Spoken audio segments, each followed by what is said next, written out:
Hello दोस्तों, स्वागत है आपका एक बार फिर से इस खूबसूरत से प्यारे से channel B R chemistry classes में। इस लेक्चर सीरीज में हम डिस्कस कर रहे हैं कंप्लीट एनसीईआरटी को। इसमें हमने ऑर्गेनिक को कंप्लीट डिस्कस कर लिया है। अगर आपने उन वीडियो को लेक्चर को नहीं देखा है तो उन वीडियो लेक्चर को जाकर देखिए ना। आज हम इनऑर्गेनिक स्टार्ट करने वाले हैं। इसमें हमने हमें महत्वपूर्ण लेक्चर आज टॉपिक लिया हुआ है IUPAC नॉमेनक्लेचर। अगर आप इस चैनल पर नए हैं तो please do like and subscribe B R chemistry classes. तो इसके बारे में सब कुछ समझेंगे। IUPAC क्या होता है, इसकी स्टार्टिंग कहाँ से हुई, इसकी ज़रूरत क्यों पड़ी, है ना। सारी चीज़ों के बारे में डिस्कस करने वाली हैं। ओके, नेक्स्ट स्लाइड पे चलते हैं। तो देखिए, मैंने हाईलाइटर ले लिया है। सबसे पहले इसका परिचय देखते हैं। IUPAC की फुल फॉर्म क्या होती है। कभी कभी तो आपके एग्जाम में तो 12th लेवल पर IUPAC की फुल फॉर्म ही पूछ लेते हैं कि फुल फॉर्म क्या होती है। तो ये फुल फॉर्म क्या होती है, international union of pure and applied chemistry. एक वैश्विक स्तर संगठन है। इसका उद्देश्य लोगों को एक व्यवस्थित रूप नाम देना है। इसमें वैज्ञानिकों को एक समान नाम प्राप्त होता है। कुछ रूट वर्ड्स होते हैं, जैसे कैसे इसमें एक कार्बन है तो उसको क्या बोलते हैं, मेथिन बोलते हैं। दो कार्बन है तो उसको एथिन बोलते हैं। तीन कार्बन है तो प्रोपेन बोलते हैं। चार कार्बन है तो उसको ब्यूटेन बोलेंगे। अगर 5 कार्बन है तो उसको पेंटेन, और 6 कार्बन है तो हेक्टेन बोलेंगे। ऐसे ही आगे है, 7 है तो हेप्टेन, 8 कार्बन है तो ऑक्टेन बोलेंगे, 9 है तो नोनेन, और 10 है तो डाइकेन। ये फर्दर आगे चलता रहता है। इसमें IUPAC में आगे इसकी जरूरत हमको पड़ने वाली है। इस तरह पाते हैं। तो सबसे पहले देखो नामकरण करें कैसे। सबसे पहले लंबी श्रृंखला को मूल संरचना माना जाता है। सबसे पहला अपना काम क्या रहेगा कि जो भी अपना को फॉर्मूला दिया हुआ है उसमें सबसे लॉन्गेस्ट कार्बन चेन का अपन सिलेक्शन करें, है ना। जैसे कि ए है, दिया हुआ है ना, ये क्या बोल दिया हुआ है ना, 4 एथाइल 2 मेथाइल हेक्सेन।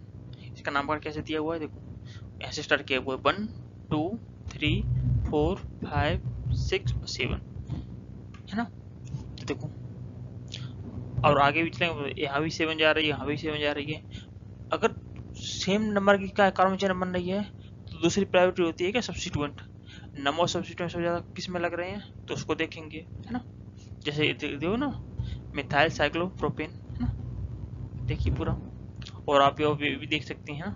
इसको आप इसको खुद से सॉल्व कीजिए और आंसर कमेंट बॉक्स में बताइए, है ना।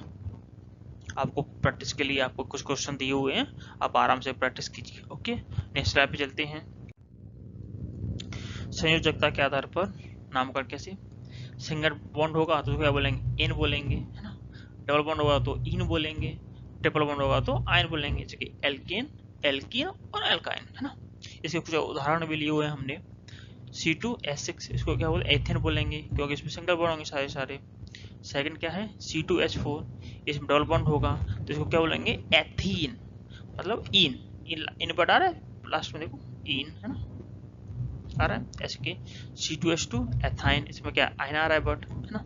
ऐसी कुछ चीजों को ध्यान में रखते हुए हमको नामकरण करना है। ओके, नेक्स्ट स्लाइड पे चलते हैं। फंक्शनल ग्रुप यानी कार्यात्मक समूह का नामकरण। फंक्शनल ग्रुप क्या क्या होते हैं, अल्कोहल, है ना। इसको संचार संरचना क्या होती है, OH, और IUPAC प्रत्यय क्या वो लिखते हैं, उसको OL लिखते हैं। एल्डिहाइड CHO संरचना होती है इसकी, और एल इसको प्रत्यय लेते हैं, सफिक्स लेते हैं। कीटोन सिंगल बॉन्ड CO होता है, इसको प्रत्यय क्या लेते हैं, सफिक्स 1 लेते हैं। कार्बोक्सिलिक अम्ल, है ना, COOH, भाई कैसे लिखते हैं इसको, इसको उदाहरण भी दिए हुए हैं। देखो CH3OH, देखो CH3 क्या हो गया, मैथे, और OH क्या है, ऑल लिखते हैं इसको, तो इसका नाम क्या हो गया, मैथेनॉल। CH3COOH देख रहा होगा, कार्बोक्सिलिक अम्ल इसमें फंक्शनल ग्रुप लगा हुआ है, तो एथेनोइक अम्ल, है ना, एथेनोइक अम्ल हो गया।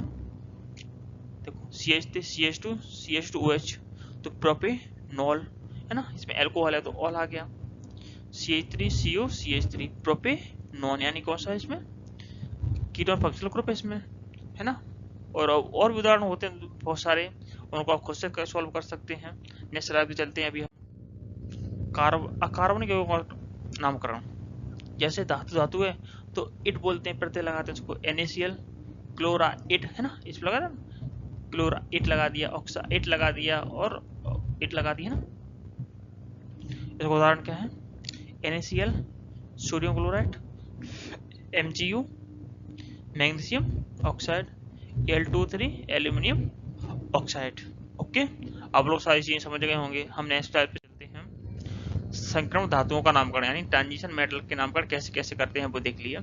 संक्रमण धातुओं की ऑक्सीजन अवस्था भिन्न हो सकती है ना, यानी कि पहचान रोमन संख्या में दर्शाते हैं। जैसे ट्रांजिशन मेटल जितने होते हैं ना, उनकी ऑक्सीजन स्टेट अलग अलग होती है ना, तो उसको रोमन नंबर अपन दर्शाते हैं। जैसे कि उदाहरण में दिया हुआ है ना, FeCl2, तो आयरन कितना क्या है, सेकंड है, और क्लोराइड का क्लोराइड लगा दिया है ना। इसमें इसकी FeCl3 है तो आयरन थर्ड है ये, है ना। CuO है तो कॉपर सेकंड है, CuO2 है 2O है तो कॉपर फर्स्ट ऑक्साइड है। ओके, ऑक्टेनोइक नामकरण, मतलब इसमें ऑक्सीजन मेनली हो उसमें, है ना। जैसे कि NO3 नाइट्रेट है ना, NO2 nitrite, SO4 sulphate, SO3 sulphide. यानी इसमें फर्क करना है सल्फेट और सल्फाइड, नाइट्रेट और नाइट्राइड, है ना। ओके, तो इतना समझ गए आप लोग। नेक्स्ट स्लाइड पे चलते हैं, अम्लों का नामकरण कैसे करते हैं।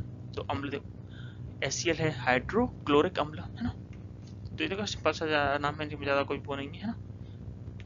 HNO3 नाइट्रिक अम्ल, H2SO4 सल्फ्यूरिक अम्ल, और H2CO3 कार्बोनिक अम्ल, है ना। कार्बोनिक इसको इंग्लिश में भी बोलती हैं सल्फ्यूरिक अम्ल, nitric acid, hydrochloric acid. Okay, next slide पे चलते हैं, सारांश। मतलब इसमें पूरे अपने 50 में क्या पढ़ा, पूरी देख लेते हैं। तो IUPAC का नामकरण का महत्व, है ना, मुख्य नियम और तकनीकी, कार्बनिक और कार्बन यौगों के उदाहरण, इसमें कुछ प्रैक्टिस भी हमने की है ना, कुछ आपको घर के लिए दी हुई है ना। आप उसको समझ के जो भी इसको आंसर बनते हैं उसको कमेंट बॉक्स में कीजिए। और लास्ट में, अगर इस चैनल पर आप नए हैं तो do like and subscribe BR chemistry classes. Thank you for watching.